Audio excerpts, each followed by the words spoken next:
Welcome to the business of personal brand photography. My name is Paula Brennan and I am so excited for you to be here today. I just wanted to give a really quick shout out first to all the people who have been sending me DMs. I really appreciate getting the feedback, so thank you so much for taking the time. It's fantastic to hear back from you. And to all of the new people who have joined into my membership, welcome. You know who you are. I'm so excited to have you in there. If you haven't discovered it already, I have a brand new website that's come out and a new membership, a new way of working with me where I can give you personal one-on-one support, as well as a beautiful community, as well as all of the training jam-packed in to really help you to market, to systematize, to automate, and to have a really beautiful life from this business of photography. And so if you haven't checked that out already, you can go to paulabrunnaneducation.com/join and learn all about that. Now today I wanted to bring you a slightly different type of episode, and it was one that was actually spawned on from my beautiful teenager. So let me paint the picture for you. We were driving home in the car the other day. I'd picked her up from school and we were heading for a swim, and we're driving in the car and she's telling me all about her religious class that day that she'd had, a religious studies class. And she was saying that the teacher had given them an assignment. So given them basically 10 minutes to answer in as many different ways as they could how they wanted to be seen by others. And the teacher was going on and on to them about how important it was and how they were perceived to others, and how it was really important for them to think about how they were seen in the eyes of others. And my beautiful, brave little daughter, she's 15, she's not little, but she raised her hand and she was like, "But sir, isn't it more important about how I see myself rather than others and how they see me?" And it did spark a little bit of debate amongst the teenagers and the teacher, but ultimately the teacher's mind was not going to be shifted, and he really put back the emphasis on how important it is and how you're seen in the world, and that was the exercise. Well, my daughter, she decided to take it on her own back, and she changed the way that she wanted to answer the question. And so she spent the next 10 minutes, she said, trying to ask herself and answer, how does she want to make people feel? Now, inside, my little mama, proud mama inside, was clapping, and she started telling me about when she thought about it. She goes, "Look, Mum, when it comes down to it, all I really want to feel and all I want other people to feel is joy." And again, my little heart was singing because she's so hyper aware and so focused on who she already is and what she delivers to the world. I have to tell you, this kid has been bringing joy to all of our lives since she was a kid. If any of you are listening and you know her personally, you know what I mean. The reason why I wanted to bring this up today is because I believe that as photographers and creatives, it's really easy to get caught up in what other people think of you, and to rather than to actually be in action or to be in your own flow, and to rather than focusing on, I guess, necessarily how you are serving people and how you're making them feel and how they're feeling when they're seeing your work, getting caught up in that can often lead to like paralysis and overthinking. So whether it be a kind of perfectionism that creeps in, you know, when you're on a photo shoot and you're so worried about getting the lighting exactly right or getting the posing right, that you're forgetting about the human that's sitting in front of you, and you're forgetting about their experience and how it's making them feel when you're sort of like getting paranoid and overthinking about your lighting. Whether it's a fear of not wanting to get it wrong, you know, when you write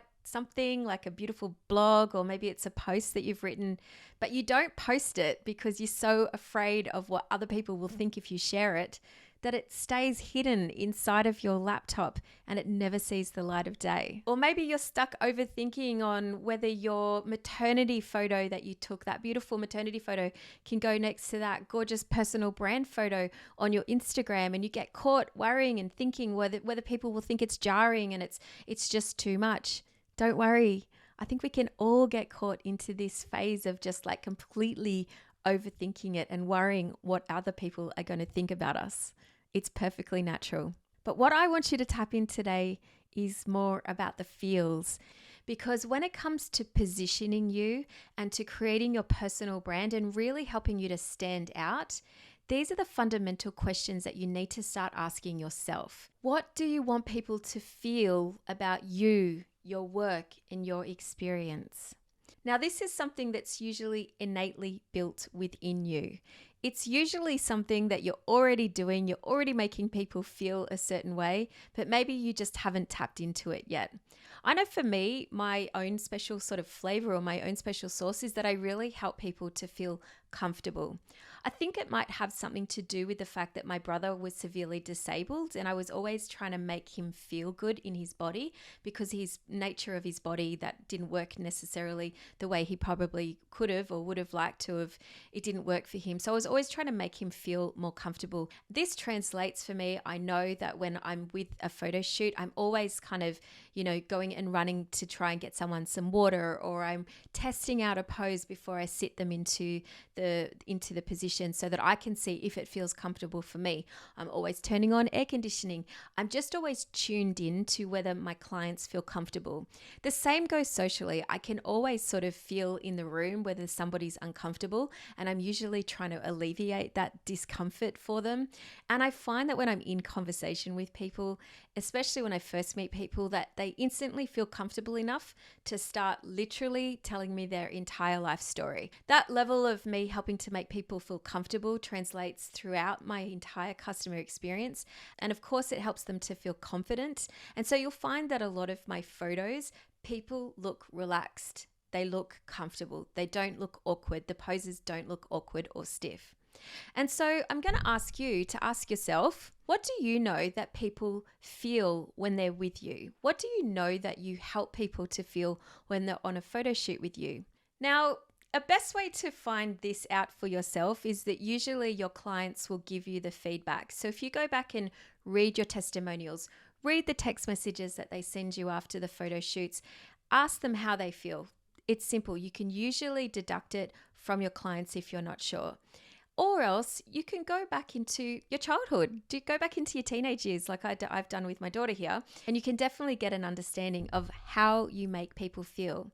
Tap into how you want to make people feel and really work at that on your communication through your website, through obviously the images that you create, through your social media, through your conversations, through your sales pages. Every aspect of your business can start to emulate and start to have that feeling.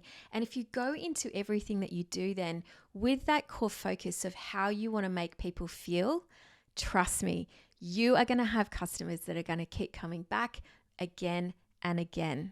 Now, at the end of this conversation, when me and my daughter were just about to jump into the pool, I did turn around to her and I said, hang on, I want to take a couple of notes here because I really want to make a podcast episode about this.